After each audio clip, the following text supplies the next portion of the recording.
इस वक्त की एक और खबर नाजरीन, क्राफोर्ड मार्केट में आग लग गई है। फायर ब्रिगेड की 4 गाड़ियां मौके पर पहुंच गई है।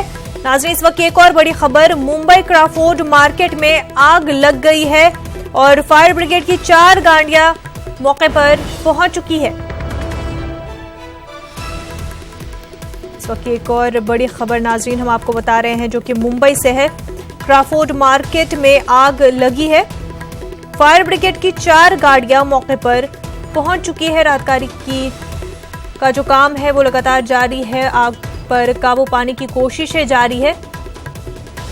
फायर ब्रिगेड की 4 गाड़ियां आग पर काबू पाने की लगातार कोशिशें कर रहे हैं। नाजरीन, आप अपने टीवी स्क्रीन पर भी देख सकते हैं तस्वीरों में। क्राफोर्ड मार्केट में ये आग लगी है और इस वक्त फायर ब्रिगेड की 4 गाड़ियां पहुंच चुकी है। वो लगातार इस आग पर काबू पाने की कोशिश कर रहे हैं।